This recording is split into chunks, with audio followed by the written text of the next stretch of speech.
breaking down what it's going to take for the New Orleans Saints to get a win on Halloween against the Tampa Bay Buccaneers. And Ricardo Lecompte joins to talk about that Bucs and Saints matchup and the return of Mark Ingram. We got all that and a little bit of lagniappe for you on today's episode of Locked On Saints. You are Locked On Saints, your daily New Orleans Saints podcast. Part of the Locked On Podcast Network, your team every day.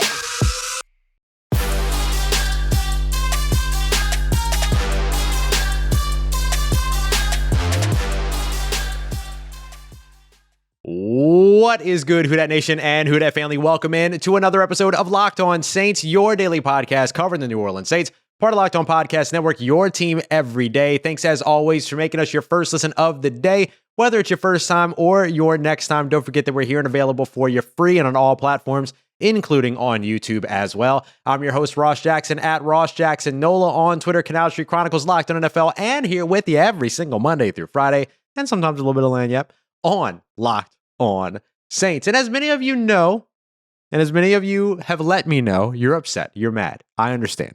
I picked the Saints not to win this game, so we're not going to focus on my prediction. We're going to focus on what the New Orleans Saints have to do to get a win in New Orleans. That's what we're going to focus on today. We'll do offensive keys to victory first, defensive keys to victory, and then we're joined by Ricardo Lecompte. As always, today's episode is brought to you by our good friends, this time over at McDonald's. They've been serving community since 1965. And they're not just a great place to grab an affordable, tasty meal. They are an unofficial community center, and we thank them very much for supporting this podcast. Let's dive into 3 keys to victory over on the offensive side, like we always do on every Friday. So let's start off on the offense here.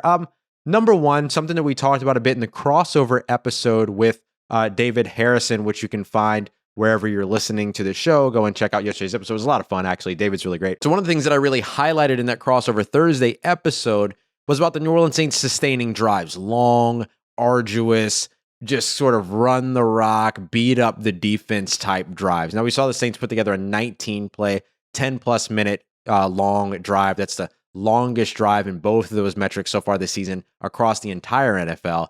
I don't think you're going to see another one of those, but we've seen the Saints on multiple occasions put together 2, 3, 4, 10 plus 7, 8, 10 plus play, 7, 8, 9 minute drives. I think you're going to need a couple of those, right? That's going to keep that high powered Tampa Bay offense on the sideline. That's going to keep you beating up the opposing defense, because if you're stringing together those drives, you're winning there, and especially in the trenches. And so if you're able to wear down this front 7, this front 4 of the Tampa Bay defense, that's going to pay dividends for you later in the game as long as you continue to beat them up. So those types of opportunities would be really meaningful for the New Orleans Saints, extending those drives. We're going to talk with Ricardo Lecompte at WWL TV here in a little bit, and he's going to mention this as well. But the Green Bay game, the Green Bay win over the Tampa Bay Buccaneers has been something that Sean Payton has been really focused on, and third down conversions were a big part of that. Now, that's not to say that winning early on first and second downs is a bad idea, but whatever it takes to extend those drives. The New Orleans Saints last week up against the Seattle Seahawks, 2-13 on third down conversions. Not going to be able to play with that type of inefficiency and get a win at home up against Tampa on Halloween. Let's take a look at the second key to victory here, and that's taking advantage of an aggressive man coverage front. Now, look, the New Orleans Saints are going to need a lot of things to go right in this game that haven't gone right so far this season if they want to get a win. And one part of that, of course, is going to be production from these wide receivers and consistent production from the wide receivers. Good news on that front. You've got Deontay Harris, who returned to practice. He's been out since that Washington game, left during the Washington game with a hamstring injury, was gone all throughout the bye week, of course, but then also missed the Monday night game up against Seattle. There's a chance that he returns on Sunday, and that would be a huge benefit for the New Orleans Saints, because what are some of the things that beat aggressive man coverage defenses? Mesh concepts, crossing concepts, deep over routes, big post routes down the field. And in order for you to be able to do that, you need to be able to naturally create separation with these wide receivers, which has been a bit of an issue so far this year. But if you have the speed of Deontay Harris, if you have the speed of Kenny Stills, they can more naturally create separation by simply running faster than the other guy. And remember, there's no Carlton Davis, there's no Sean Murphy Bunting. You've got a 30-plus-year-old Richard Sherman that is a zone defender playing in a very, very, very heavy man scheme. And then you also have a young undrafted guy in D. Delaney that might play. You have a Jamel Dean that's getting a little healthier, but is still going to be hampered. So you have some opportunities here to really be able to exploit some of these young or ill-fit cornerbacks and the secondary in Tampa. But in order for you to be able to do that, you got to have the time. So that's where the interior pressure becomes something to really pay attention to. And Ndamukong Suh did not practice on Wednesday, but he was back to full participation on Thursday. Expect him to play. Jason Pierre-Paul has been hampered so far this season, has been dealing with some injuries. He has been on that injury report as well. We'll see if he's able to play. But regardless, the New Orleans Saints, they just lost Andrus Peat, presumably for the rest of the season, although it's not been entirely made official yet, but it's a pec injury. He's getting surgery. He's pretty much out for the season. So you have a young Calvin Throckmorton playing at left guard. You have Eric McCoy just making his return for the second game in a row at center. Cesar Ruiz making his return to the right guard position for only the second full game so far this season. So interior offensive line protection is going to be really important because you're going to need time for those long crossing routes to be able to develop and for Jameis Winston to be able to take advantage of those. So you're going to need that separation from the receivers. You're going to need that interior pressure, some things that haven't been great for the New Orleans Saints so far this season, but hopefully this is the time that you're going to see all of it come together. And then finally, number 3, key to victory over the offensive side. We're going to talk a little bit about Mark Ingram. So New Orleans Saints trade to acquire and bring back Mark Ingram, reunited, and it feels so good. He's coming back. He's going to be ready for spooky season. According to Sean Payton, he's saying that there is absolutely a chance that he is going to play, which is still kind of, maybe he might play, maybe he won't, but it feels very much like it. He doesn't have to clear any type of protocols because he was already on an NFL team. He'll pass his physical. It's the only reason why the team or the trade hasn't been made official, hasn't gone across the transaction wire yet. Just got to New Orleans on Thursday. He'll be eligible to practice on Friday. Today, as you're watching this, more than likely you're listening to this. So there should be nothing standing in the way of Mark Ingram getting out on the field. And he knows the system, right? He's a zone run guy. He knows the zone scheme. He was running those outside zones, those trap plays. He was running all that before Alvin Kamara was around. Alvin Kamara came back, took it all to another level. So I think you're still going to see Alvin Kamara be the focal point of this offense. It's not like all of a sudden Mark Ingram's going to come in and take over a bunch of snaps, but you would like to see 25 to 30 snaps from Mark Ingram. If you look at Latavius Murray's usage over the last 2 seasons before he departed, you saw only really a couple of games in which he had more than 30 snaps in games that Alvin Kamara was fully available. Now, there were games like the Arizona Cardinals game 2 years ago, the Chicago Bears game 2 years ago where he had like 60 plus snaps. That's because Alvin Kamara wasn't there. The Jacksonville game a couple years ago where Alvin Kamara got hurt. And then, of course, you had 3 games last year where you didn't have Drew Brees. You were very run heavy. You also had that weird Broncos game where you were playing as a wide receiver at quarterback. So those games that were under specific circumstances, you can find some of those in the 30s, some of them well above the 30s. But when Alvin Kamara was available, you really only saw one game fully that Latavius Murray had 30 or more snaps. Other than that, it was like 28 or less. And I think that that's about the range you're going to see Mark Ingram or want to see Mark Ingram get involved. So I would say the sort of sweet spot for Mark Ingram is between 25 to 30 snaps. However many touches he gets out of that just needs to be more than what you've seen from other running backs over the course of the last couple of weeks, which, by the way, is essentially 2. You saw Devon Ezigbo get 1 run for -3 yards and then 1 catch for a modest amount of yards back to back, and that was it. That's the only time he touched the ball in Seattle. Other than that, 30 touches for the second time in Alvin Kamara's career on Monday Night Football. The other thing that's going to help you do in terms of spelling Alvin Kamara a little bit, giving him a little bit of a breath and keeping him fresh, it's going to help to change up the run game a little bit and change the point of attack. The Saints have been very heavy between the left guard and the center. Now with Mark Ingram, you can kind of attack more between the tackles in a variety of different places. And of course, you can still run those outside zone concepts with Mark Ingram like they like to run with Alvin Kamara. Now remember, every outside zone concept gives you 3 options. You can bang back, you can bounce outside, or you can bend it back, basically, and take it all the way back around. So it still gives you the opportunity to attack up the middle, but it's a little bit more about vision and making the read. Both Alvin Kamara and Mark Ingram very good there. And it frees up Alvin Kamara a bit for the passing game. Should be a ton of fun watching these guys be back together again as well. So, I don't want to discount just by talking about what Mark Ingram brings back to the field, because he brings back a ton to the sideline, to the locker room, all of that as well. All right. That's what needs to go right over on the offensive side for the New Orleans Saints to win. As always, love getting into some extra points, as we like to call them here. So if you have extra points in terms of what the offense needs to do, feel free to hit me up on Twitter at Ross Jackson Nola, or you can drop them in the comments on YouTube. Next, we're going to take a look at the defense, pressure on Tom Brady, all these other things. What is it going to take for the New Orleans Saints to rattle Tom Brady and slow down this Tampa Bay offense? We'll talk about that and much more as we continue on with our Keys to Victory episode here on today's episode of Locked On Saints. But first, don't forget today's episode of Locked On Saints is brought to you by McDonald's. They've probably been serving community since 1965. McDonald's has always been more than just a place to get affordable, delicious food. They have been a place where families can go and reconnect. Doesn't matter if it's a place for your classmates, a study group, if you're looking for some dependable Wi-Fi. It doesn't matter if it's win or lose, home or away, classmates or competitors. It is a great place to go refuel and recharge. And it's a place that you're always looking forward to stopping on long road trips and all that. Hey, look, if the New Orleans Saints get a win, I'll probably be stopping at McDonald's. Apple pie coming in clutch, McFlurry coming in clutch, French fries coming in clutch. So head to your local McDonald's, refuel and reconnect. And if you want to, you can check out maybe some Locked On Saints while you're there because of that Wi-Fi. So check them out. McDonald's, our good friends. Always appreciate what they're doing here for the show. Ba-da-ba-ba-ba. I'm loving it. All right, family, continuing on with today's episode of Locked On Saints. And as always, once again, thank you so much for making us your first listen of the day. We got you covered with everything you need here for the New Orleans Saints here on Locked On Saints. But don't forget that trade deadline show is coming up. Are the New Orleans Saints going to make a trade for a wide receiver before the trade deadline? November 2nd, we're going to have you covered.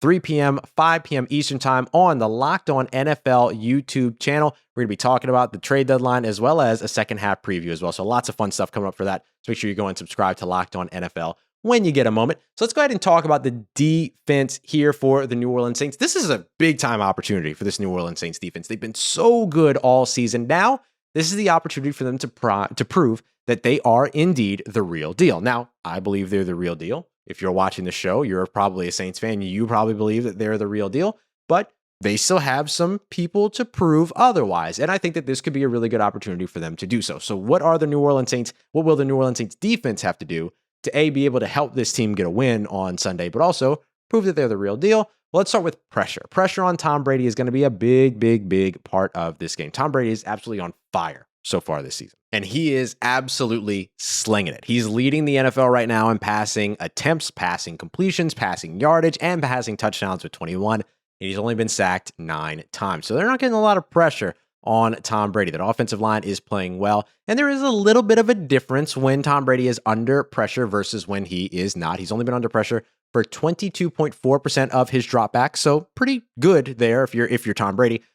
He has completed only 31 of 61 passes, so just over 50%, but he's got a 6 touchdown to 1 interception ratio there. So, you know what I mean? So you got to be able to not only get pressure on him, you got to get home. And that has been something that has been a little bit of a problem for the New Orleans Saints so far this season, except maybe we saw the turning point of that on Sunday against the Seattle Seahawks. They came into that game with 8 sacks, the Saints defense did, left with 13. They moved from the bottom of the NFL right around the middle of the NFL. Not bad. And now that was with the return of Marcus Davenport, a phenomenal game from Demario Davis.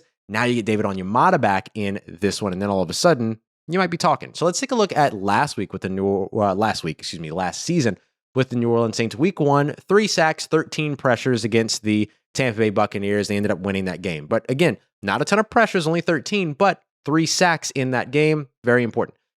When it came to the big blowout, 38-3, 30 pressures and 3 sacks in that game. So still got to him only 3 times, but got a ton of pressure on him, had him scramble all over the place, had him making some bad decisions, and then sort of, launching up some passes for a guy who's really been a thorn in his side, who was a thorn in his side all of last season, was Marcus Williams. That was a big part of what Marcus Williams was able to do really well. As for the playoff loss, only 9 pressures and 1 sack in that one. So you can't end up with that in this game. And interior pressure is going to be a big part of that because you can get the immediate pressure on him, again, as we talked about over the course of this week. That is really effective against veteran quarterbacks who aren't looking to step up in the pocket, things like that. This guy's he's still playing, but he is in his 40s. He ain't the most mobile guy in the world. So if you can disrupt up the middle and create the immediate interior pressure up against, Ali Marpet and these other guys and Ryan Jensen, who just might be one of the dirtiest players in the NFL, but I digress. You end up being able to really throw him off of his base and therefore get the opportunity to take advantage of what might come from that. So that interior pressure, getting pressure on Tom Brady, all that very important.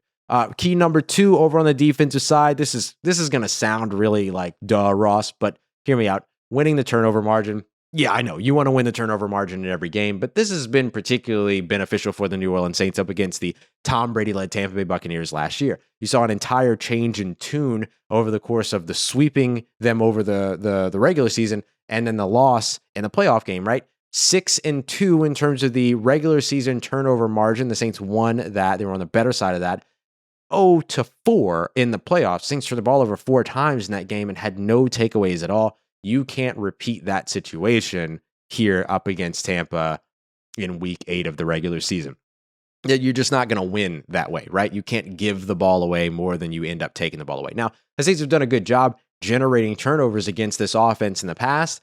They should be able to do it again, but it's going to come down to what our key number 3 is, and this we're going to spend a little bit of extra time on. Marshon Lattimore, Demario Davis, Marcus Davenport, the return of David Onyemata. This kind of feels like what we talked about last week with Corbin Smith and our for Locked On Seahawks, our Seahawks and Saints crossover. The defensive stars need to be stars in this one. You need Marshon Lattimore at the top of his game up against Mike Evans. You need Paulson Adebo at the top of his game against Chris Godwin. You need CJ Gardner-Johnson being disruptive. You need Demario Davis being that quarterback on the defense that is able to outplay the quarterback on the offense. You need all of that. And then the return of David Onyemata, Marcus Davenport having another big game, Cam Jordan continuing to step up, Marcus Williams playing really well. Like, the New Orleans Saints have the personnel, y'all. They absolutely have the personnel and the talent over on the defensive side. This is just not going to be an easy matchup, right? And that's all that's the biggest takeaway for me, is that this is not the easy matchup for the New Orleans Saints. This is the test. This is the things that, like we said, on the offensive side, things that haven't gone right so far this season need to go right.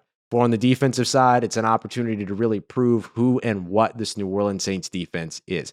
You're talking about going up against the Tampa Bay Buccaneers right now, who are number 3 in the NFL in terms of points scored with 233. Meanwhile, the New Orleans Saints sit at 140 points scored. That puts them 17th in the NFL. Now, they're scoring points and they're limiting points as well. They're only allowing 101 points so far this season. That's 3rd best in terms of scoring defense. So the defense has the names. They have the talent. They have the scheme that works. They're going to continue to be exotic with these blitzes, finding ways to shuffle up where pressure is coming from. They've done a good job with that over these last couple of weeks as they started to add that into their system.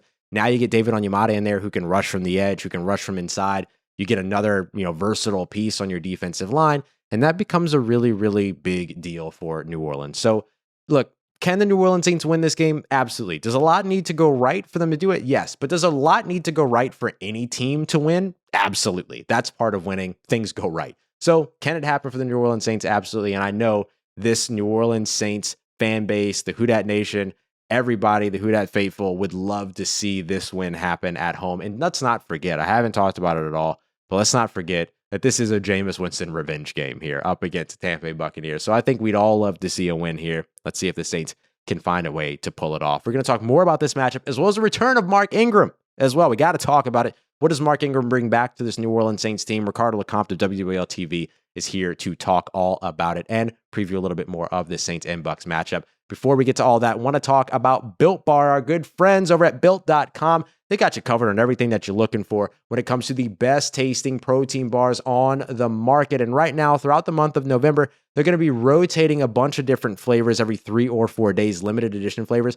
Right now, there's actually a new flavor reveal as I record this that's coming up. They're going to be switching from Paranormal Pumpkin to something we don't even know yet. It's happening at midnight as I'm recording this. So make sure that you go and check them out at Built.com so you can stay up to date with everything going on with your favorite and the most incredible, best tasting protein bars out there. 6-7 grams of sugar. Then you're talking about 17-18 grams of protein, 130 to 180 calories. There's just no beating these. And to make it even better, I'm going to help you get 15% off of your first order or your next order. Doesn't even matter how many times you've been there. Just use the promo code LOCKED15 at checkout so you can get 15% off. Go and check them out. Best tasty protein bars on the market. You can get them at Built.com. All right, everybody, wrapping up today's episode of Locked On Saints. We're a little late on our WWL Wednesday this week, so we'll call it WWL Wednesday on Friday. We got Ricardo Lecompte at Lecompte TV on Twitter. Thanks so much for joining us again, Ricardo. How you doing? I'm doing good, Ross. How are you?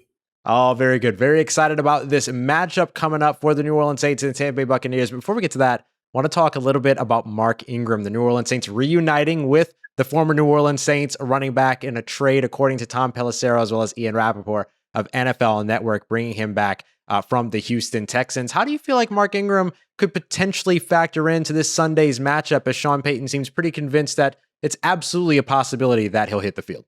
Yeah, if Sean Payton says it's absolutely that he may show up on Sunday, I think he is. And the Saints kind of need another guy to just kind of handle the load that Alvin Kamara currently is on. In that game against Seattle, he had 30 touches, 20 rushes, 10 receptions.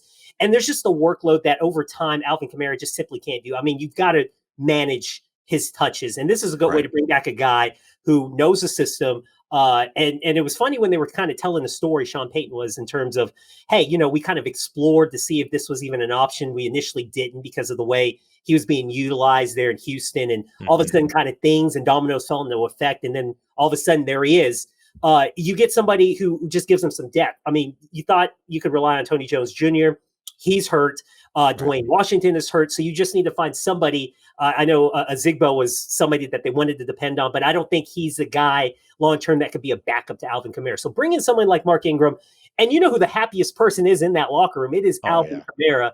And I cannot wait for their post-game. We're putting the ski mask back on, talking, one another, like doing interviews together. But I think this is just a smart move, not only for that camaraderie and that friendship being reunited, but more importantly, the Saints needed that depth at running back because it was seriously lacking. If you expect Alvin Kamara to have at least 30 plus touches each game, it's just simply not sustainable. Yeah, absolutely. I mean, you look at their top rushers in terms of rushing yards so far this season, Alvin Kamara at the top, then it's Jameis Winston, Taysom Hill. Then you got Tony Jones Jr. there, followed by Ty Montgomery, who's mostly been playing wide receiver so far this season. So that running back room has not had the depth that it's needed. Now you get somebody that's familiar with the scheme coming in, knows the zone run scheme, knows how to run these trap runs and be able to kind of spell Alvin Kamara a little bit, who's second in the NFL right now in terms of touches per game. Now, as we look at this Tampa Bay Buccaneers game, the reigning Super Bowl champion Tampa Bay Buccaneers coming to New Orleans. Let's look at the Saints defense. What do they need to do to rattle Tom Brady and to try to limit this very high-powered offense that Tampa's going to be bringing into the Caesars Superdome this weekend?